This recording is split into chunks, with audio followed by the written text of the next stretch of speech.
Lumen youth സെൻ്ററിൻ്റെ നേതൃത്വത്തിൽ നടത്തുന്ന വചന പഠന പാരായണ പരമ്പരയുടെ 8ാം ദിവസത്തിലേക്ക് നമ്മൾ പ്രവേശിക്കുന്നു. ഇന്ന് നമ്മൾ പഠനവിധേയമാക്കുന്ന വചനഭാഗങ്ങൾ ഉൽപ്പത്തിയുടെ പുസ്തകം 16-17 അധ്യായങ്ങളും ജോബിൻ്റെ പുസ്തകത്തിൽ 5-6 അധ്യായങ്ങളും സുഭാഷിതങ്ങൾ 1-ാമത്തെയും 2-ാമത്തെയും അധ്യായത്തിലെ ചില ഭാഗങ്ങളുമാണ്.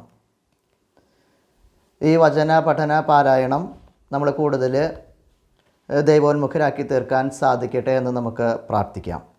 നമുക്ക് ഉൽപ്പത്തിയുടെ പുസ്തകത്തിൽ 11 മുതൽ 25 വരെയുള്ള അധ്യായങ്ങളിൽ അബ്രാഹത്തിൻ്റെ ജീവിതത്തിലെ പ്രധാന സംഭവങ്ങളാണ് നമ്മൾ കണ്ടുമുട്ടുന്നത്. അബ്രാഹത്തിൻ്റെ ജനനം, അബ്രാഹവും സാറായും തമ്മിലുള്ള വിവാഹം, അബ്രാഹത്തെ വിളിക്കുന്നത്, കാനാൻ ദേശത്തിലൂടെയുള്ള അബ്രാഹത്തിൻ്റെ യാത്ര, സന്തതി പരമ്പരയെ സംബന്ധിച്ചുള്ള വാഗ്ദാനം, ഇസ്മായേലിൻ്റെ ജനനം, ഇസഹാക്കിൻ്റെ ജനനം. ഇങ്ങനെയാണ് അബ്രാഹത്തിൻ്റെ ജീവിതത്തിലെ പ്രധാന കാര്യങ്ങൾ മുന്നോട്ട് നീങ്ങുന്നത്. നമ്മൾ ഇന്ന് 16-ാമത്തെ അധ്യായത്തിൽ ഇസ്മായേലിനെ കുറിച്ചും 17-ാമത്തെ അധ്യായത്തിൽ ഇസഹാക്കിനെ കുറിച്ചുമാണ് കണ്ടുമുട്ടുക. ഉൽപ്പത്തിയുടെ പുസ്തകം 16-ാമത്തെ അധ്യായത്തിൽ 2-ാമത്തെ വചനം തന്നെ ഇങ്ങനെയാണ്. ഒരു നിഷേധാത്മകമായിട്ടുള്ള നോട്ടിലൂടെയാണ് അത് തുടങ്ങുന്നത്. മക്കളുണ്ടാകാൻ എനിക്ക് വരം തന്നിട്ടില്ല എന്ന സാറായുടെ വചനം. ദൈവം യഥാർത്ഥത്തിൽ സാറായ്ക്ക് മക്കളുണ്ടാകാൻ അനുഗ്രഹം കൊടുത്തതാണ്. ആ തിരിച്ചറിവ് നഷ്ടപ്പെട്ട ഒരു വാക്കോട് കൂടിയാണ് സാറായി ആരംഭിക്കുന്നത്. ദൈവം പറഞ്ഞതിന് നേരെ വിപരീതമായിട്ട് പറയാനും ചിന്തിക്കാനുമുള്ള പ്രലോഭനം സാറായിലൂടെ കണ്ടുമുട്ടുകയാണ്. സാറായി ദൈവത്തെ സഹായിക്കാൻ നോക്കുകയാണ്. ദൈവം പറയുന്ന കാര്യങ്ങൾ ജീവിതത്തിൽ സംഭവിക്കുമെന്ന് വിശ്വസിക്കുന്നതിന് പകരം ദൈവത്തെ സഹായിക്കാൻ തക്ക രീതിയിൽ സാറായി ചിന്തകൾ രൂപപ്പെടുത്തി പ്രവർത്തന പദ്ധതികൾ ജീവിതത്തിൽ ലക്ഷ്യം വയ്ക്കുകയാണ്. അപ്പോൾ ഹാഗാറിലൂടെ, തൻ്റെ ദാസിയിലൂടെ അബ്രാഹത്തിന് മക്കളുണ്ടാകാൻ തക്ക രീതിയിൽ നിർദ്ദേശങ്ങൾ കൊടുക്കുന്ന സാറായി. താൻ ഗർഭിണിയാണെന്ന് അടിമപ്പെണ്ണായ ഹാഗാറിന് മനസ്സിലായപ്പോൾ അവിടെ തുടങ്ങുകയാണ് അസ്വസ്ഥതകൾ. തൻ്റെ യജമാനത്തിയോട് അവൾക്ക് പുച്ഛഭാവം കടന്നു വരുന്നു. അപ്പം ദൈവം ചെയ്യാനുള്ളത് ദൈവം ചെയ്തുകൊള്ളും, അതിന് നാം ദൈവത്തെ സഹായിക്കേണ്ട എന്ന് സാറായുടെ ജീവിതാനുഭവം ഓർമ്മപ്പെടുത്തുകയാണ്. ദൈവം വിചാരിച്ച കാര്യങ്ങൾക്ക് മറുതലിച്ചപ്പോൾ, സ്വന്തം പദ്ധതികളുമായിട്ട് മുന്നോട്ട് പോയപ്പോൾ ജീവിതത്തിൽ അപമാനം സഹിക്കേണ്ടി വരുന്ന ഒരു ദുര്യോധനം സാറായുടെ ജീവിതത്തിൽ കണ്ടുമുട്ടുന്നു. ദൈവം ചെയ്യുന്നത് പ്രാർത്ഥനയോടെ കാത്തിരുന്ന് സ്വീകരിക്കാനുള്ളൊരു മനസ്സ് വേണമെന്ന് ഓർമ്മപ്പെടുത്തുന്നു. അടിമപ്പെണ്ണിൻ്റെ അവിവേകമായിരുന്നില്ല, ഭാര്യയായിരുന്നവളുടെ ദൈവഹിത നിഷേധമായിരുന്നു ഈ പ്രശ്നങ്ങളുടെ പ്രധാന കാരണം. എന്ത് തെറ്റ് ചെയ്താലും ദൈവം ആത്യന്തികമായിട്ട് കൈവിടില്ല എന്ന് ഇവിടെ കാണിച്ചു തരികയാണ്. അടയപ്പെട്ട ഏത് വഴികൾക്ക് മുന്നിലും തുറക്കപ്പെട്ട പുതിയൊരു പാതയുണ്ടെന്ന് ദൈവനിഷേധത്തിൻ്റെ നടുവിലും അങ്ങനെ ജീവിക്കുന്നവരുടെ ജീവിതത്തിലും സാധ്യതയുണ്ടെന്ന് ദൈവം സാറായുടെ ജീവിതത്തിലൂടെയൊക്കെ നമുക്ക് കാണിച്ചു തരികയാണ്. ദൈവം ചോദ്യം ചോദിക്കുന്നത് തന്നെ ഒരു ഉത്തരം, ഒരു സന്ദേശം അതിനകത്ത് നൽകപ്പെടുന്നുണ്ട് പലപ്പോഴും ദൈവത്തിൻ്റെ ചോദ്യങ്ങളിൽ തന്നെ. 16-ാമത്തെ അധ്യായം 8-ാമത്തെ വചനം ഇങ്ങനെയാണ്. ദൂതൻ അവരോട് ചോദിച്ചു, സാറായിയുടെ ദാസിയായ ഹാഗാറേ, എവിടെ നിന്ന് വരുന്നു, എങ്ങോട്ട് പോകുന്നു? തൻ്റെ യജമാനത്തിയോട് പുച്ഛം കാണിച്ച ഹാഗാറിനോട് വളരെ രൂക്ഷമായ രീതിയിൽ, പരുഷമായ രീതിയിൽ സാറായി ഇടപെട്ട് തുടങ്ങുമ്പോൾ, തന്നെ വില വയ്ക്കുന്നില്ലെന്ന് കാണുമ്പോൾ അടിമപ്പെണ്ണായിട്ടുള്ള ഹാഗാറിനെ വല്ലാതെ പീഡിപ്പിക്കുകയാണ് സാറായി. ആ പീഡനം സഹിക്കാൻ കഴിയാതെയാണ് ഹാഗാർ സാറായുടെ അടുത്ത് നിന്ന് ഒളിച്ചോട്ടം നടത്തുന്നത്. ആ ഒളിച്ചോട്ടം ദൈവത്തിന് ഇഷ്ടപ്പെടുന്നില്ല. അതുകൊണ്ടാണ് ദൂതനെ അയച്ചു, നീ എവിടേക്ക് പോകുന്നു എന്ന് ചോദിക്കുന്നത്. എവിടെ നിന്ന് വരുന്നു, എവിടേക്ക് പോകുന്നു എന്നൊക്കെയുള്ള ചോദ്യങ്ങൾ. ദൈവം ആഗ്രഹിക്കുന്നത് ആ ഞെരുക്കത്തിൻ്റെ നടുവിൽ നിന്ന് ആ സഹനത്തിൻ്റെ പാതയിലൂടെ മുന്നോട്ട് കടന്നു ചെന്ന് ദൈവഹിതത്തോട് ചേർന്ന് അനുഗ്രഹം പ്രാപിക്കാനാണ്. അപ്പം എല്ലാ പ്രശ്നവും മാറില്ല. നാം വിചാരിക്കുന്ന സമയത്ത് മാറിക്കിട്ടണമെന്ന് ചിന്തിച്ച് ഒളിച്ചോടാൻ തുടങ്ങിയാൽ വീണ്ടും അത് ദൈവത്തിൻ്റെ ഇഷ്ടക്കേടിന് കാരണമാകുമെന്ന് ഹാഗാറിൻ്റെ ജീവിതം ഓർമ്മപ്പെടുത്തുക.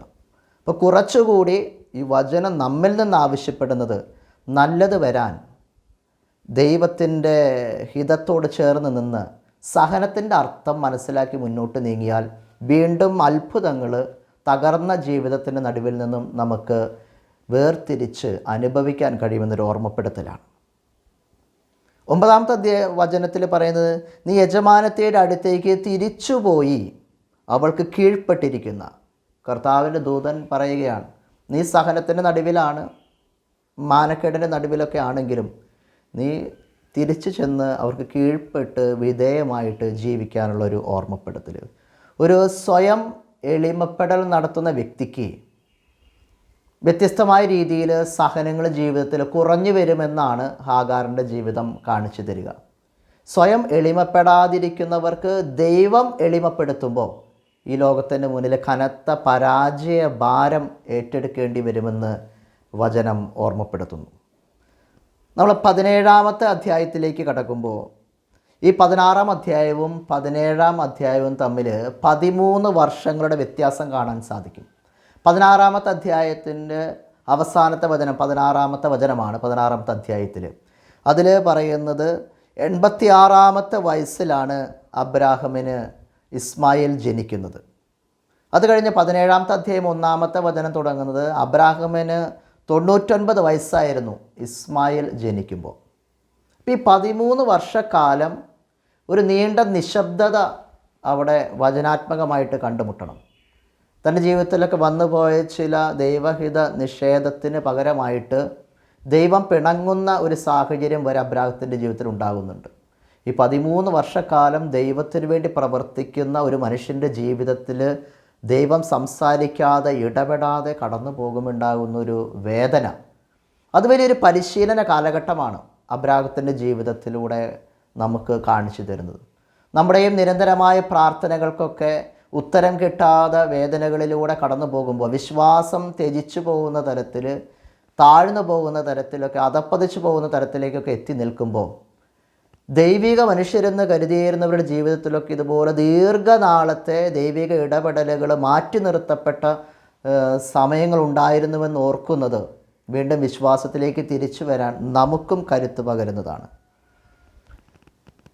അബ്രാഹാം അസാധാരണമായ വിശ്വാസത്തിൻ്റെ ഒരു നിലം തികഞ്ഞ വ്യക്തിത്വമായിരുന്നു.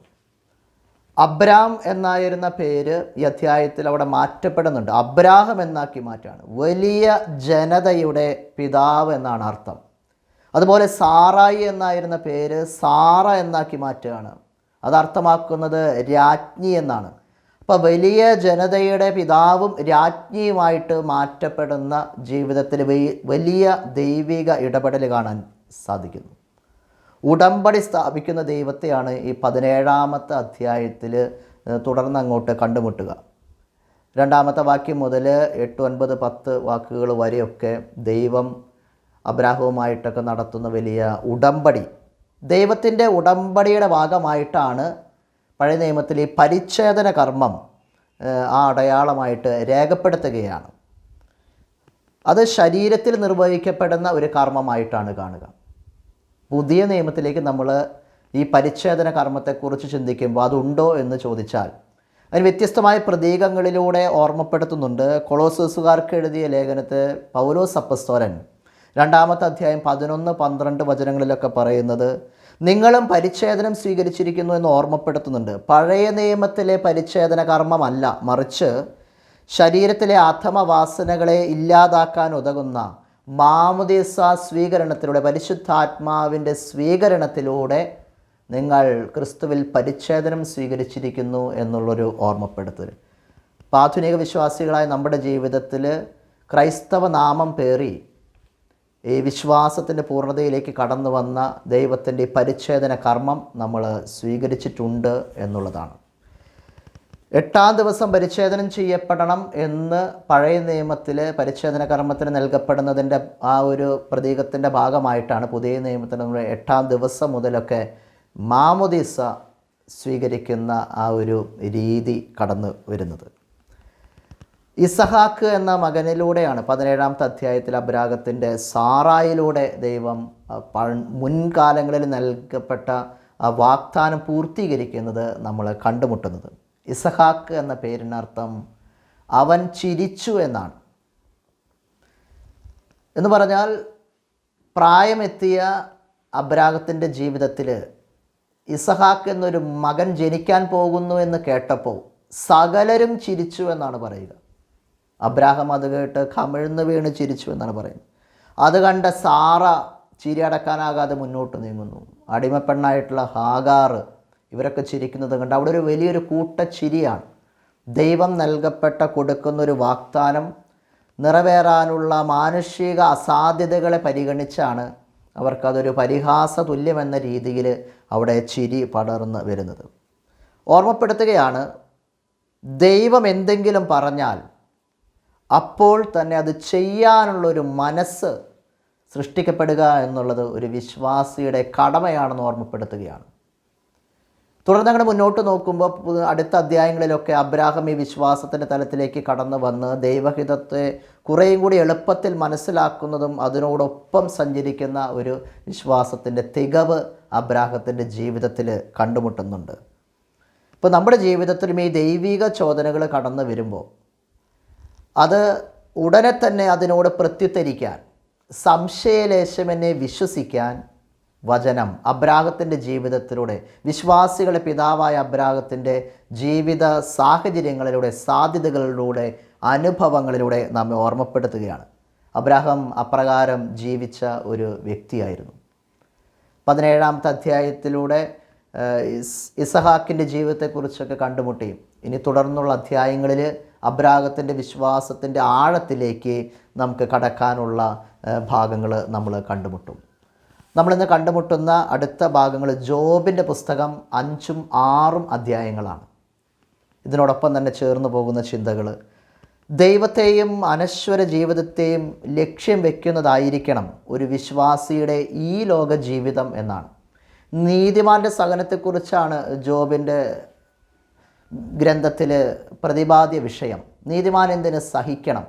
നീതിമാൻ്റെ സഹനത്തിന് മൂല്യമുണ്ടോ? നീതിമാൻ സഹിക്കുമെങ്കിൽ അതിന് അർത്ഥമുണ്ടോ എന്നൊക്കെയുള്ള ചോദ്യങ്ങൾക്കുള്ള ഉത്തരം നൽകുന്ന പുസ്തകമാണ് ജോബിൻ്റെ പുസ്തകം. അപ്പം നല്ല മനുഷ്യൻ എന്തിന് കഷ്ടത അനുഭവിക്കണമെന്ന ചോദ്യത്തിൽ ഒടുവിൽ ജോബ് കണ്ടെത്തുന്നൊരു ഉത്തരമുണ്ട്. അത് ജീവിതത്തിൽ വിശ്വസ്തയോടെ തമ്പുരാനോട് ചേർന്ന് നിന്നപ്പോൾ വീണ്ടും നഷ്ടപ്പെട്ട ഐശ്വര്യങ്ങളൊക്കെ തിരിച്ച് ജീവിതത്തിലേക്ക് നൽകപ്പെട്ട് അതിസമ്പന്നനായിട്ട് മാറ്റപ്പെടുന്ന ജോബിനെയാണ് 5-ാമത്തെയും 6-ാമത്തെയും അധ്യായത്തിലൊക്കെ നമ്മൾ കണ്ടുമുട്ടുന്നത്. അപ്പോൾ വീണ്ടും വിശ്വസ്തയോടെ ദൈവത്തോട് ചേർന്ന് നിൽക്കുമ്പോൾ നഷ്ടപ്പെട്ടു പോയ മഹത്വങ്ങളൊക്കെ തിരികെ സ്വീകരിക്കാനുള്ള അവസരങ്ങളായിട്ട് ജോബ് എന്ന വ്യക്തി നമ്മുടെ ജീവിതത്തിൽ പ്രചോദനാത്മകമായിട്ട് നിലകൊള്ളുകയാണ്. സുഭാഷിതങ്ങളുടെ പുസ്തകം 1-ാമത്തെയും 2-ാമത്തെയും അധ്യായത്തിലൊക്കെ ശരിയായ പെരുമാറ്റമാണ് സുഭാഷിതങ്ങൾ പൊതുവായിട്ട് ആ പുസ്തകം നമുക്ക് മുന്നിൽ ലക്ഷ്യം വെച്ച് കാണിച്ചു തരിക. അതിന് ആത്മനിയന്ത്രണം, നാവിൻ്റെ നിയന്ത്രണം ഇവയൊക്കെ പാലിച്ച് ദൈവഹിതത്തെ മനസ്സിലാക്കി അത് പൂർത്തീകരിക്കാൻ തക്ക രീതിയിൽ സഹനങ്ങളുടെ നടുവിലും ദൈവവിശ്വാസത്തോടെ മുന്നോട്ട് നീങ്ങാനായിട്ട് സുഭാഷിതങ്ങൾ നല്ല സൂക്തങ്ങളിലൂടെ നമ്മുടെ ജീവിതത്തെ കൂടുതൽ ധന്യമാക്കാൻ ഓർമ്മപ്പെടുത്തുന്നുണ്ട്. ഈ വചന വിചിന്തന പാരായണത്തിലൂടെ, പഠനത്തിലൂടെ നമുക്ക് കൂടുതൽ വിശ്വാസത്തിലേക്ക് ആഴപ്പെടാനായിട്ട് പരിശ്രമിക്കാം. നന്ദി. അധ്യായം 16. അബ്രാമിന് ഭാര്യ സാറായിൽ കുട്ടികളുണ്ടായില്ല. അവൾക്ക് ഹാഗാർ എന്നു പേരുള്ള ഒരു ഈജിപ്തുകാരി ദാസിയുണ്ടായിരുന്നു. സാറായി അബ്രാമിനോട് പറഞ്ഞു, മക്കളുണ്ടാവാൻ ദൈവം എനിക്ക് വരം തന്നിട്ടില്ല. നിങ്ങൾ എൻ്റെ ദാസിയെ പ്രാപിക്കുക. ഒരുപക്ഷെ അവൾ മൂലം എനിക്ക് കുഞ്ഞുങ്ങളുണ്ടായേക്കാം. അബ്രാം സാറായിയുടെ വാക്ക് അനുസരിച്ചു. കാനാൻ ദേശത്ത് 10 വർഷം താമസിച്ചു കഴിഞ്ഞപ്പോൾ അവൻ്റെ ഭാര്യ സാറായി ദാസിയായ ഈജിപ്തുകാരി ഹാഗാറിനെ തൻ്റെ ഭർത്താവിന് ഭാര്യയായി നൽകി. അബ്രാം അവളെ പ്രാപിക്കുകയും അവൾ ഗർഭം ധരിക്കുകയും ചെയ്തു. താൻ ഗർഭിണിയാണെന്നറിഞ്ഞപ്പോൾ യജമാനത്തിയെ അവൾ നിന്നയോടെ വീക്ഷിച്ചു. സാറായി അബ്രാമിനോട് പറഞ്ഞു, എന്റെ ദുരിതത്തിന് നിങ്ങളാണ് കാരണക്കാരൻ. ഞാനാണ് എന്റെ ദാസിയെ നിങ്ങളുടെ ആശ്ലേഷത്തിന് വിട്ടുതന്നത്. പക്ഷേ താൻ ഗർഭിണിയാണെന്ന് കണ്ടപ്പോൾ അവൾക്ക് ഞാൻ നിന്ദയായി. എനിക്കും നിങ്ങൾക്കും മധ്യേ കർത്താവ് തന്നെ വിധിയാളനാവട്ടെ. അബ്രാം പറഞ്ഞു, നിന്റെ ദാസി ഇപ്പോഴും നിന്റെ കീഴിലാണ്. നിന്റെ ഇഷ്ടം പോലെ അവളോട് പെരുമാറിക്കൊള്ളുക. സാറായി അവളോട് ക്രൂരമായി പെരുമാറാൻ തുടങ്ങി. അപ്പോൾ അവൾ സാറായിയെ വിട്ട് ഓടിപ്പോയി. എന്നാൽ കർത്താവിൻ്റെ ദൂതൻ ഷൂറിലേക്കുള്ള വഴിയിൽ മരുഭൂമിയിലുള്ള ഒരു നീരുറവയുടെ അടുത്ത് വെച്ച് അവളെ കണ്ടെത്തി. ദൂതൻ അവളോട് ചോദിച്ചു, സാറായിയുടെ ദാസിയായ ഹാഗാറേ, നീ എവിടെ നിന്ന് വരുന്നു? എങ്ങോട്ട് പോകുന്നു? അവൾ പ്രതിവചിച്ചു, ഞാൻ യജമാനത്തിയായ സാറായിൽ നിന്ന് ഓടിപ്പോവുകയാണ്. കർത്താവിൻ്റെ ദൂതൻ അവളോട് പറഞ്ഞു, നീ യജമാനത്തിയുടെ അടുത്തേക്ക് തിരിച്ചുപോയി അവൾക്ക് കീഴ്പ്പെട്ടിരിക്കുക. ദൂതൻ തുടർന്നു, എണ്ണിയാൽ തീരാത്തവണ്ണം അത്രയധികമായി നിന്റെ സന്തതിയെ ഞാൻ വർദ്ധിപ്പിക്കും.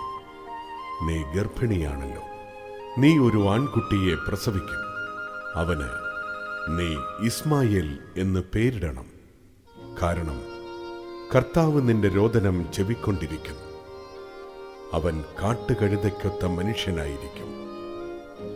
അവന്റെ കൈ എല്ലാവർക്കുമെതിരായും എല്ലാവരുടെയും കൈ അവനെതിരായും ഉയരും.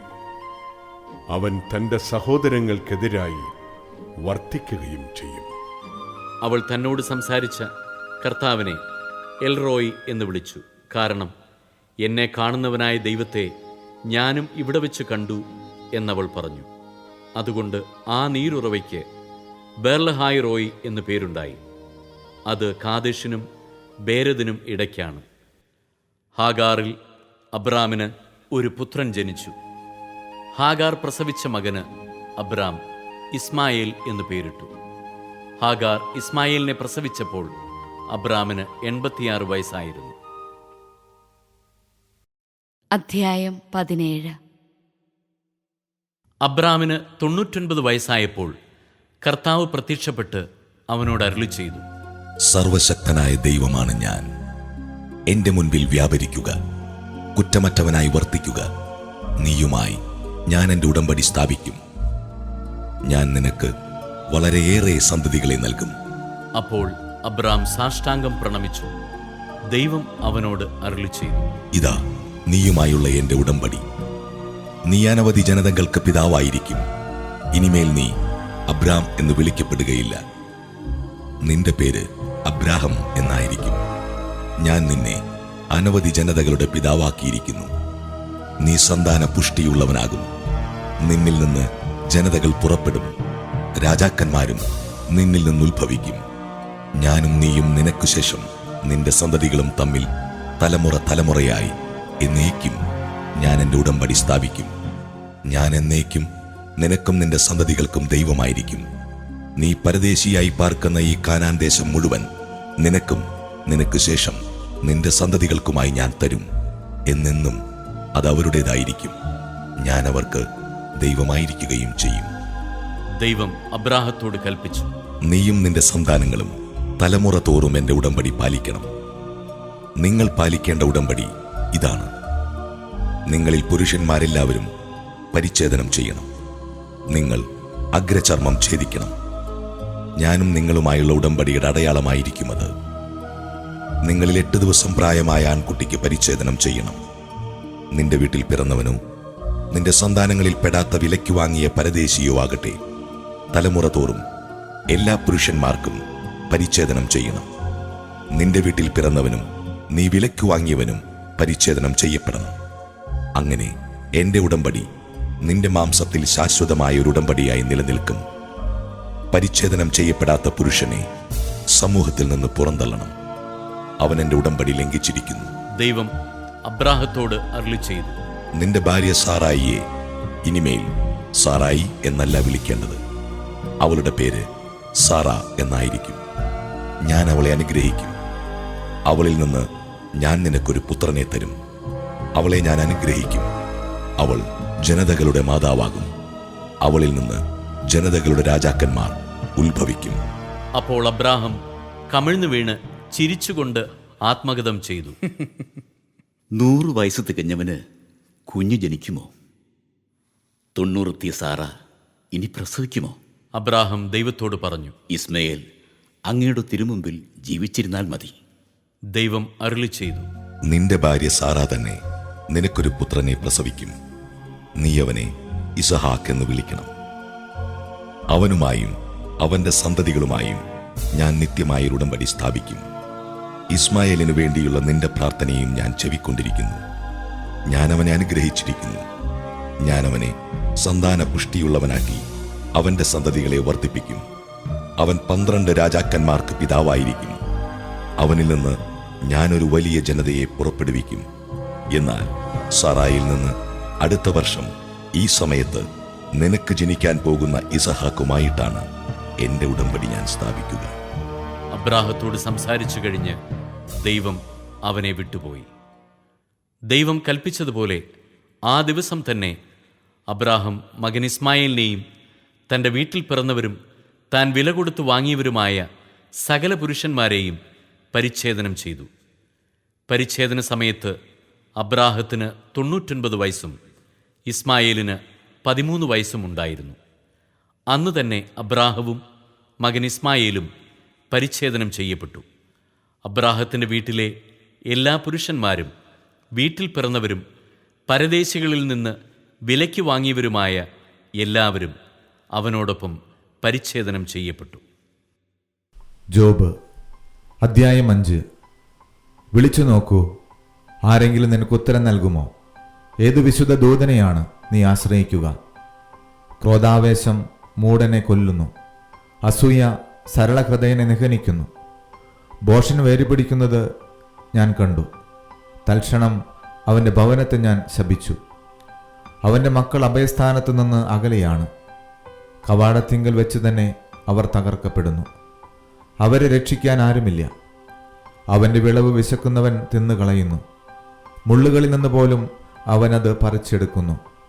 ദാഹാർത്തർ അവൻ്റെ സമ്പത്തിനു വേണ്ടി ഉടറുന്നു. അനർത്ഥങ്ങൾ ഉത്ഭവിക്കുന്നത് പൊടിയിൽ നിന്നല്ല, കഷ്ടത മുളയ്ക്കുന്നത് നിലത്തു നിന്നുമല്ല. അഗ്നിസ്ഫുല്ലിംഗങ്ങൾ മുകളിലേക്ക് പറക്കുന്നത് പോലെ മനുഷ്യൻ കഷ്ടതയിലേക്ക് പിറന്നു വീഴുന്നു. ഞാനായിരുന്നുവെങ്കിൽ ദൈവത്തെ അന്വേഷിക്കുമായിരുന്നു.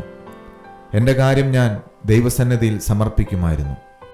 അവിടുന്ന് അഗ്രാഹ്യമായ വൻ കാര്യങ്ങളും അത്ഭുതങ്ങളും അസംഖ്യം ചെയ്യുന്നു.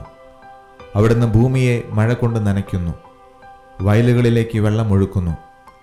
അവിടുന്ന് താണവരെ ഉയർത്തുന്നു, വിലപിക്കുന്നവരെ സുരക്ഷിതത്വത്തിലേക്ക് നയിക്കുന്നു. സൂത്രശാലികളുടെ ഉപായങ്ങളെ വിഫലമാക്കുന്നു. അവരുടെ കരങ്ങൾ വിജയം വരിക്കുന്നില്ല.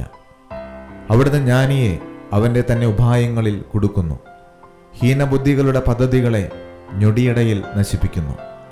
പകൽ സമയത്ത് അവരെ ഇരുൾ മൂടുന്നു.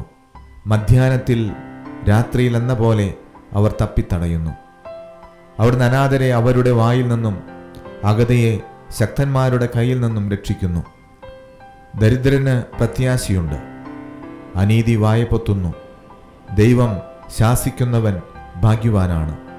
സർവശക്തന്റെ ശാസനത്തെ അവഗണിക്കരുത്. അവിടുന്ന് മുറിവേൽപ്പിക്കും, എന്നാൽ വെച്ചുകെട്ടും. അവിടുന്ന് പ്രഹരിക്കും, എന്നാൽ അവിടുത്തെ കരം സുഖപ്പെടുത്തും. അവിടുന്ന് 6 കഷ്ടതകളിൽ നിന്ന് നിന്നെ മോചിപ്പിക്കും. 7ാമതൊന്നും നിന്നെ സ്പർശിക്കുകയില്ല. ക്ഷാമകാലത്ത് മരണത്തിൽ നിന്നും യുദ്ധകാലത്ത് വാളിൻ്റെ വായ്ത്തലയിൽ നിന്നും അവിടുന്ന് നിന്നെ രക്ഷിക്കും. നാവിൻ്റെ ക്രൂരതയിൽ നിന്ന് നീ മറയ്ക്കപ്പെടും. നാശം വരുമ്പോൾ നീ ഭയപ്പെടുകയില്ല. നാശത്തെയും ക്ഷാമത്തെയും നീ പരിഹസിക്കും. വന്യമൃഗങ്ങളെ നീ ഭയപ്പെടുകയില്ല. ഭൂമിയിലെ കല്ലുകളോട് നിനക്ക് സഖ്യമുണ്ടാകും. കാട്ടുമൃഗങ്ങൾ നിന്നോട് ഇണക്കം കാണിക്കും. നിന്റെ കൂടാരം സുരക്ഷിതമാണെന്ന് നീ അറിയും. നിന്റെ ആലകൾ പരിശോധിക്കുമ്പോൾ ഒന്നും നഷ്ടപ്പെട്ടതായി കാണുകയില്ല. നിന്റെ പിൻഗാമികൾ അസംഖ്യമാണെന്നും നിന്റെ സന്താനങ്ങൾ വയലുകളിലെ പുല്ലുപോലെ വളരുമെന്നും നീ അറിയും. പിളഞ്ഞ ധാന്യക്കറ്റ യഥാകാലം മെതികളത്തിൽ എത്തുന്നത് പോലെ പൂർണ്ണ വാർദ്ധക്യത്തിൽ നീ ശവകുടീരത്തെ പ്രാപിക്കും. ഇതു ഞങ്ങൾ ദീർഘകാലം കൊണ്ട് മനസ്സിലാക്കിയതാണ്. ഇത് സത്യമാണ്. നിന്റെ നന്മയ്ക്കു വേണ്ടി ഇത് ഗ്രഹിക്കുക. അധ്യായം 6. ജോബിൻ്റെ മറുപടി. ജോബ് പറഞ്ഞു, എൻ്റെ കഷ്ടതകൾ തൂക്കി നോക്കിയിരുന്നുവെങ്കിൽ, എൻ്റെ അനർത്ഥങ്ങൾ തുലാസിൽ വച്ചിരുന്നുവെങ്കിൽ, അവ കടൽ തീരത്തെ മണലിനേക്കാൾ ഭാരമേറിയതായിരിക്കും. അതിനാൽ എൻ്റെ വാക്കുകൾ വിവേകശൂന്യമായി പോയി. സർവശക്തൻ്റെ അസ്ത്രങ്ങൾ എന്നിൽ തറച്ചിരിക്കുന്നു. എൻ്റെ ജീവൻ അവയുടെ വിഷം പാനം ചെയ്യുന്നു. ദൈവത്തിൻ്റെ ഭീകരതകൾ എനിക്കെതിരായി അണിനിരന്നിരിക്കുന്നു. തിന്നാൻ പുല്ലുള്ളപ്പോൾ കാട്ടുകഴുത കരയുമോ? തീറ്റി മുൻപിലുള്ളപ്പോൾ കാള മുക്രിയിടുമോ? രുചിയില്ലാത്തത് ഉപ്പ് ചേർക്കാതെ തിന്നാനാകുമോ? മുട്ടയുടെ വെള്ളയ്ക്ക് വല്ല രുചിയുമുണ്ടോ? എനിക്ക് തിന്നാൻ പറ്റാത്ത ഇവയാണ് ഇപ്പോൾ എൻ്റെ ആഹാരം. ദൈവം എൻ്റെ അപേക്ഷ സ്വീകരിച്ചിരുന്നുവെങ്കിൽ, എൻ്റെ ആഗ്രഹം സഫലമാക്കിയിരുന്നുവെങ്കിൽ, അവിടുന്ന് എന്നെ തകർക്കാൻ കനിഞ്ഞിരുന്നുവെങ്കിൽ, കരം നീട്ടി എന്നെ വിച്ഛേദിച്ചിരുന്നുവെങ്കിൽ, അതെനിക്ക് ആശ്വാസമാകുമായിരുന്നു. വേദനയുടെ നടുവിൽ പോലും ഞാൻ ആർത്തുല്ലസിക്കുമായിരുന്നു. പരിശുദ്ധനായവൻ്റെ വചനത്തെ ഞാൻ തിരസ്കരിച്ചിട്ടില്ല. കാത്തിരിക്കാൻ എനിക്ക് ശക്തിയുണ്ടോ? എന്തിനു വേണ്ടിയാണ് ഞാൻ ക്ഷമയോടെ കാത്തിരിക്കേണ്ടത്?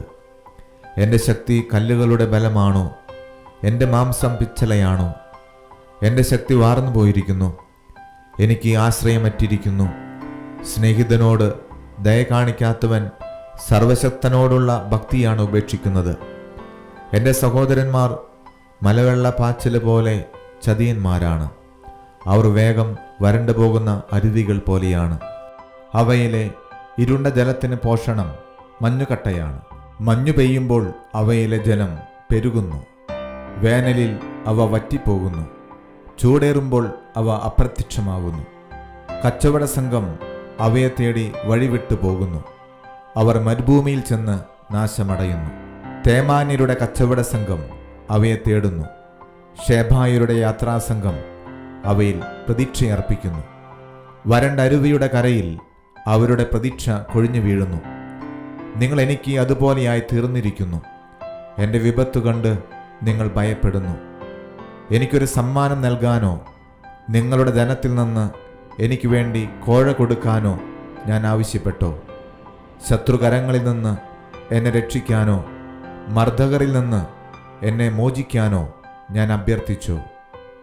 ഉപദേശിച്ചു കൊള്ളുക, ഞാൻ നിശബ്ദം കേൾക്കാം. ഞാൻ എന്ത് തെറ്റ് ചെയ്തുവെന്ന് മനസ്സിലാക്കി തരിക. ആത്മാർത്ഥമായ വാക്കുകൾ സ്വീകാര്യമാണ്. എന്നാൽ നിങ്ങളുടെ ശാസനയ്ക്ക് അടിസ്ഥാനമെന്ത്? കാറ്റുമായ്ക്കുന്ന നിരാശ പൂണ്ട വാക്കുകളെ ശാസിക്കാൻ നിങ്ങൾ തുനിയുന്നുവോ? അനാഥിനു വേണ്ടി നിങ്ങൾ കുറിയിടുന്നു. സ്വന്തം സ്നേഹിതന് നിങ്ങൾ വിലപേശുന്നു. എന്നാൽ ഇപ്പോൾ എന്നെ കരുണാപൂർവം നോക്കുക. നിങ്ങളോട് ഞാൻ കള്ളം പറയുകയില്ല. നിൽക്കണേ, എന്നോട് നീതി കാട്ടണമേ. എൻ്റെ ന്യായവാദം കേട്ടില്ലല്ലോ. ഞാൻ പറഞ്ഞത് തെറ്റായിരുന്നോ? വിപത്തുകൾ വിവേചിച്ചറിയാൻ എനിക്ക് കഴിവില്ലേ? ജ്ഞാനത്തിൻ്റെ ആഹ്വാനം. ജ്ഞാനം തെരുവിൽ നിന്ന് ഉച്ചത്തിൽ വിളിച്ചറിയിക്കുന്നു. ചന്തസ്ഥലങ്ങളിൽ അവൾ ഉദ്ഘോഷിക്കുന്നു. കോട്ടമുകളിൽ നിന്നുകൊണ്ട് അവൾ പ്രഖ്യാപിക്കുന്നു. നഗര കവാടങ്ങളിൽ നിന്ന് അവൾ സംസാരിക്കുന്നു. ഭോഷരെ, നിങ്ങൾ എത്ര നാൾ ഭോഷരായി കഴിയും? എത്ര നാൾ പരിഹാസകർ പരിഹാസത്തിൽ ആഹ്ലാദിക്കുകയും മൂഢർ അറിവിനെ നിന്ദിക്കുകയും ചെയ്യും? എൻ്റെ ശാസന ശ്രദ്ധിക്കുക. എൻ്റെ ചിന്തകൾ ഞാൻ നിങ്ങൾക്ക് പകർന്നു തരാം. എൻ്റെ വാക്കുകൾ ഞാൻ നിങ്ങൾക്ക് മനസ്സിലാക്കിത്തരാം. ഞാൻ വിളിച്ചിട്ടും നിങ്ങൾ ശ്രദ്ധിക്കാൻ വിസമ്മതിച്ചു.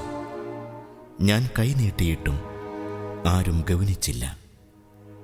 നിങ്ങൾ എൻ്റെ ഉപദേശം അപ്പാടെ അവഗണിക്കുകയും എൻ്റെ ശാസന നിരാകരിക്കുകയും ചെയ്തു. അതിനാൽ ഞാനും നിങ്ങളുടെ അനർത്ഥത്തിൽ നിങ്ങളെ പരിഹസിക്കും. പരിഭ്രാന്തി നിങ്ങളെ പിടികൂടി കൊടുങ്കാറ്റുപോലെ പ്രഹരിക്കുമ്പോൾ, അത്യാഹിതം ചുഴലിക്കാറ്റുപോലെ വന്നെത്തുമ്പോൾ, ദുരിതവും വേദനയും നിങ്ങളെ ബാധിക്കുമ്പോൾ, ഞാൻ നിങ്ങളെ പരിഹസിക്കും. അപ്പോൾ അവർ എന്നെ വിളിക്കും, ഞാൻ വിളി കേൾക്കുകയില്ല. ജാഗരൂകതയോടെ എന്നെ അന്വേഷിക്കും, കണ്ടെത്തുകയില്ല. അവർ അറിവിനെ വെറുത്ത് ദൈവഭക്തിയെ നിരാകരിച്ചു. അവർ എൻ്റെ ഉപദേശം അവഗണിക്കുകയും എൻ്റെ ശാസനം പുച്ഛിക്കുകയും ചെയ്തു. അതിനാൽ അവർ സ്വന്തം പ്രവൃത്തിയുടെ ഫലം അനുഭവിക്കും. സ്വന്തം തന്ത്രങ്ങളിൽ മടുപ്പ് തോന്നുകയും ചെയ്യും. എന്നെ വിട്ടകലുന്നതുമൂലം ശുദ്ധഗതിക്കാർ മൃദുപ്പെടുന്നു. ഭോഷരുടെ അലംഭാവം തങ്ങളെ തന്നെ നശിപ്പിക്കും. എന്നാൽ എൻ്റെ വാക്ക് ശ്രദ്ധിക്കുന്നവൻ സുരക്ഷിതനായിരിക്കും. അവൻ തിന്മയെ ഭയപ്പെടാതെ സ്വസ്ഥനായിരിക്കും.